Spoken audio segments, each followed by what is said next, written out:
औज़ुबिल्लाहि मिनश्शैतानिर्रजीम बिस्मिल्लाहिर्रहमानिर्रहीम अस्सलामु अलैकुम रहमतुल्लाहि व बरकातुहू। ये मेरा इंटरव्यू देखते जाइए। इंटरव्यू भी मैं ही ले रहा हूँ, जवाब भी मैं ही दे रहा हूँ। आज 2 मार्च 2017 है, इशा का वक्त होने वाला है। अब एक सवाल ये उठा है, पिछले जन्म में जब आप ईसा मसीह महदी अलैहिस्सलाम ईसा मसीह बनकर आए थे, मैं एक एज इंटरव्यूअर सवाल कर रहा हूँ पब्लिक की तरफ से, जब पिछले जन्म में आप ईसा मसीह बनकर आए थे तो क्या वजह थी आपके फेलियर हो जाने की? क्योंकि आपको लोगों ने क्रॉस पे लेके आके क्यों डाल दिया था और क्यों फेल हुआ था मिशन? ये इसका जवाब दीजिए। इसका जवाब ये है, पहली बात तो वो अल्लाह ताला का एंडिंग टाइम नहीं था वर्ल्ड का।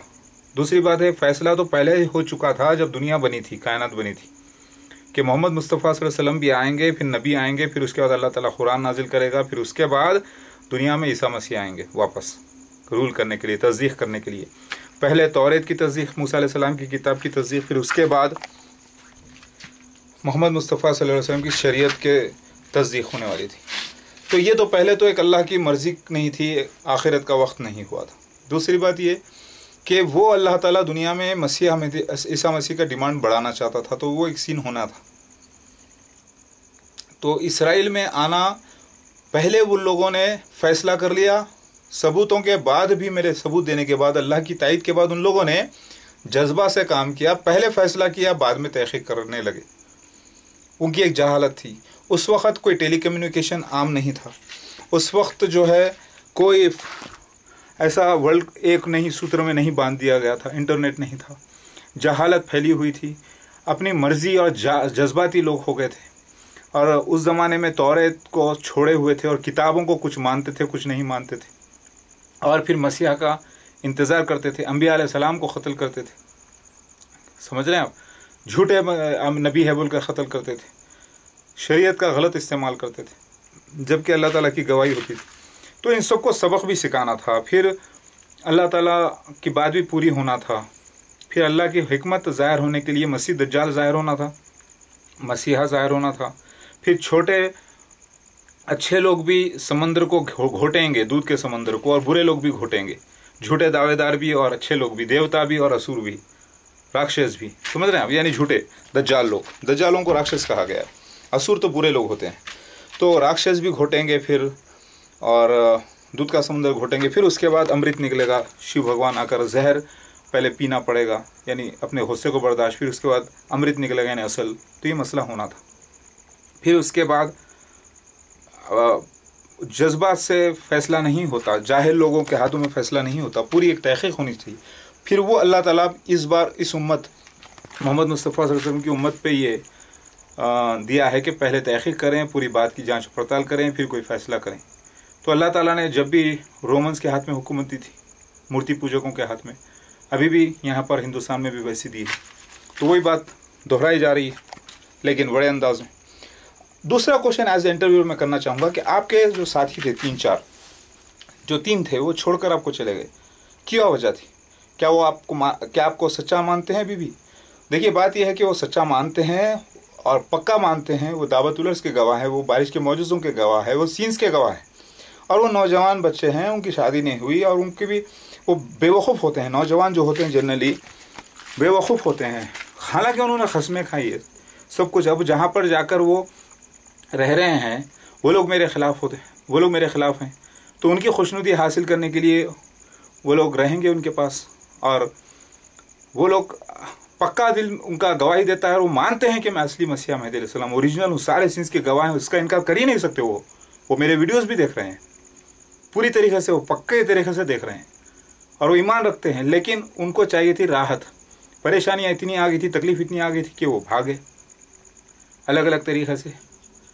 सो लिखा हुआ है किताब में, वो होली ड्रामे पे है, इसके बारे में भी बिहारुल अनवार हदीस में लिखा हुआ है कि वो छोड़ के जाएंगे, फिर भटकेंगे, फिर आखिर में पलट के इधर ही आएंगे। ये लिखा हुआ है। तो मैं सब्र करना मेरा काम है। मैं भी एक्टर हूँ, अल्लाह का मेन हीरो, वो उनको भी चांस मिला है, सब मिलके जो है ना सीन परफॉर्म हो रहा है। तो दूर होके भी अल्लाह के सीन के ऊपर ही है, क्योंकि बुरे होकर भी वो जब अच्छे होकर अच्छे की गवाही देते हैं तो ज़रा और कीजिए। एक सवाल और एक ये है आखिरी के, क्या दुनिया में आपको ईसा मसीह महदी अलैहिस्सलाम आने वाले नहीं है? जो आईसिस वाले जो कोशिश कर रहे हैं खिलाफत की, जो मुसलमान कोशिश कर रहे हैं खिलाफत की, जो लोग इंतज़ार कर रहे हैं, वो सब बेवकूफ़ हैं। यहूदी ईसाई जो इंतज़ार कर रहे हैं आपके आ जाने के बाद वो सब बेवकूफ़ी कर रहे हैं। क्या सऊदी का जो किंग है, सऊदी के किंग है, बड़े बड़े ओमान के किंग है, बड़े बड़े पैसे वाले लोग हैं, बहुत उनका इन्फ्लुएंस है, क्या वो सब आकर आपके सामने ठहर के आपकी बैत करेंगे, बोलेंगे या रसूलुल्लाह ईसा मसीह मेहदी अलैहिस्सलाम आप हमारे बड़े हैं, सारे हम सारी चीज़ से हर चीज़ के साथ आप बैत करते हैं आपकी? क्या आपको नहीं लगता कि आप बहुत बड़े वर्ल्ड से जो है एक दुश्मनी मोल रहे हैं? उनके पास क्यों आएगा एक अरब, क्यों आएगा एक बादशाह आपके पास, क्यों आएगा एक किंग, क्यों आएगा प्रेसिडेंट ऑफ अमेरिका, क्यों आएगा? उनके पास दौलत है, ताकत है, पैसा है, बीवियां हैं, बहुत कुछ है, इन्फ्लुएंस है, मस्त है अपने उसमें, क्यों आगे वो आपकी बैत करेगा? हाँ, क्यों उस पर फ़र्ज़ है? इसका जवाब यह है, फ़र्ज़ इसीलिए है वो आकर बैत भी करना है और ईमान के साथ वरना दुनिया में जो दौलत मिल रही है, ताकत मिल रही है ना, ये थोड़े दिन का है। हकीकत की दुनिया में बहुत बड़ी दुनिया है, ये दुनिया 1-2 दिन की है। अगर उनको कुरान हदीस को मानते हैं तो उनको आना ही आना है, बचने का कोई चांस नहीं है।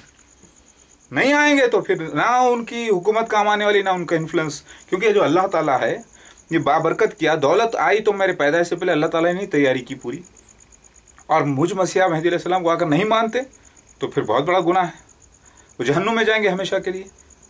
बड़े से बड़ा अल्लाह ताला ने सहूलतें दी, उसको सहूलतें में अगर भूल जाएंगे वो कुरान हदीस के अहकामात, तो जाएंगे जहन्नुम में, चाहे वो कोई भी हो। वो अल्लाह ताला से टक्कर नहीं ले सकते, अल्लाह ताला का फैसला हो चुका है, तो फिर उनको आना ही आना है। तो मतलब मैं अल्लाह का हीरो हूँ, ईसा मसीह मेहदी अलैहिस्सलाम ओरिजिनल, वो सारे सीन्स करके अल्लाह ताला बताए हैं, पूरा क्लीन शेप चेहरा नजर आए, पूरा जिस्म के साथ पूरा सीन्स हुए मेरी लाइफ में, मैं मेन हीरो हूँ। वो सीन्स किसी आलिम मुफ्ती के साथ नहीं हुई, चाहे कितना भी दाढ़ी रख लो, झिब्बा पहन लो, कुरान पढ़ लो या हदीस पढ़ लो, सब कुछ करने के बावजूद भी मेरे सामने छोटे हैं, क्योंकि मैं इस पूरे प्रोजेक्ट अव्वल का हीरो हूँ अल्लाह की तरफ से, मेन हीरो, यानी अल्लाह ताला का मसीहा मेहदी महादेव आ गया हूँ। अगर मेरी बात नहीं करेंगे तो सब बेकार है, सब जहन्नुम में जाने वाला है। नोट कर लें आप ये बात को, बचना नहीं है, बचने का कोई चांस नहीं है अगर मेरी बात नहीं करेंगे, चाहे वो कोई भी हो, कितना ही कुरान पढ़ता हो, कितने पैदाइशी कुरान याद करके क्यों ना पैदा हो जाए। मैं ईसा मसीह ओरिजिनल मेहदी अलैहिस्सलाम आ गया हूँ और इस वक्त हिंदुस्तान में हूँ, और इधर आना है सबको, बचने का कोई चांस नहीं है। अगर ईमान रखते हैं, नहीं तो फिर ऐलान करने के लिए बोलो कि वो काफिर हो गए हैं, मुर्तिद हो गए हैं, और ज़िंदगी है कि सब कुछ माल अल्लाह का दिया हुआ है, अल्लाह के पास वापस हो जाने वाला है। समझ रहे बात? मैं भी तो वापस जाने वाला हूँ, मैं कौन सा हमेशा रहने वाला हूँ, जब भी अल्लाह ताला बुलाएगा चले आएंगे। लेकिन अल्लाह के निशानी पूरी होना था, पूरा गेम कंप्लीट होना था, पूरा इम्तिहान होना था दुनिया पे, सच झूठ सब साबित होना था। तो मसीह दज्जाल हो या कोई भी हो, पैसे पे जोर नहीं कर सकते। अल्लाह ताला की निशानी